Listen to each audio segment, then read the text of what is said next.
get up. Time is barely on our side, and on we'll go. Yon, good day mga boss idol, mga kalapatids. Yan, welcome back to my YouTube channel, Dong Skillop. So ayan for today's video mga kalapatids. So yung dalawa nating grisel, yung mga dalawa nating YB na grisel dito, ayan, dalawa. So lilipat ko na dito sa aking pliers loop, ayan sa kabila, ayan. So ayan, recta pliers loop na yung dalawa nating YB mga kalapatids. Ayan, pwede nang iwalay yan. Ayan pala mga kalapatids, ayan, no? So yung mga breeders ko, ayan, pinakawalan ko muna. Ayan, naligo kanina dyan sa baba, ayan, para ma-press kuhan sila. Ayan, so check natin mga kalapatids. Ito sila mga kalapatids, oh. Ganda. Ayan. Yung ayaw mag-focus. Okay, ayan. So yung mga kalapatids, dalawang grisel, ayan. Pero yung isa puti. Yung isa, ayan, yung parang yung parang na natural lang na grisel. So ayan, maglulugon pa yan. Mas lalong gaganda pa yung mga kulay niyan pag naging 3 months old, ganun, 2. So ayan mga kalapatids, ayan, check natin mamaya. So yung mga magulang nila, ayan sa baba, ayan, no? So ayan, pinagano ko muna, ayan. Nilabas ko muna rito sa kanilang breeder cage para, ayan, para ma-press ko. Tanggal stress na rin yan mga kalapatids, ayan. So dito tayo sa ating pliers loop, ayan. So dito ko lilipat yung dalawa. Ayan yung iba natin warriors dito, ayan. Naku, nakaupo si Chungli dun. Mukhang mag-itlog na tayo yung natin, So ayan mga kalapatids, ayan, mag-itlog na ata si Chunli. Umuupo na dyan kanina, ayan. Yung pares niya, ayan. So yung mga ibang warriors pa, ayan, yung dalawang YB, ayan. So ayan, isasabak natin sa yan.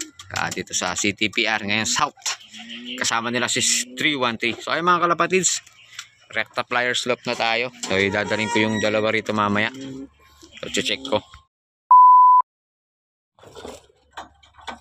Ito, kunin natin yung isa. Yun. So ayan mga kalapatids, ayan, So ayan, di ba nung nakaraang video natin, wala pang balahibo dyan. Pero ngayon, ayan, medyo patatakpan na yung nila, balat nila. Saka tuyo-tuyo na yan, ayan, So ang ganda ng grisel na to mga kalapatids, ayan. Pero may balahibong pa. Pero may balahibong pusa pa, ayan. Pero na yan, tumutuka na yan. Marunong na kumain mag-isa. Ayan, iwawalay ko na yan kasi para magitlog na rin yung mga magulang nila. Magpapalabas pa ako ng nila, mga ganito, grisel. Sana makapaglabas pa sa second clutch nila para natin, ma-stock natin. Kasi yung dalawa na to ilalaban natin sa club ng TFC. Naka SYB ring yan, ayan. Yung kulay violet na sing-sing. Ayan, labas ko lang. Yung isang grisel na to, ayan.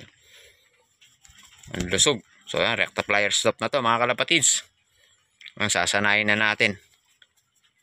Ayan, pwede na. Ayan, yung magulang niya, ayan, yung white grisel tsaka yung checkered doon sa bandang dulo, ayan.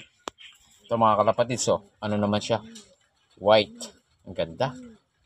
So, may balahibong pusa pa pero dadalhin na natin doon sa pliers stop.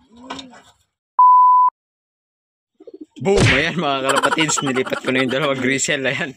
So binabara ko na sila ni 313. Ayan. So maninibago ngayon yung dalawa nating YB na to. Ayan, Saka si Blacky, Ayan, naglulugod si Blacky. Ayan. So yung dalawa nating grisel, ayan.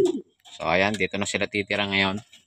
Kasama nung ating mga warrior. So soon, magiging warrior din yan. Ayan yung dalawang yan. Ayan. So ayan mga kalapatids, isang mabilis na update na naman dito sa ating loop. So please like, share, and subscribe. So ayan mga kalapatids, ingat.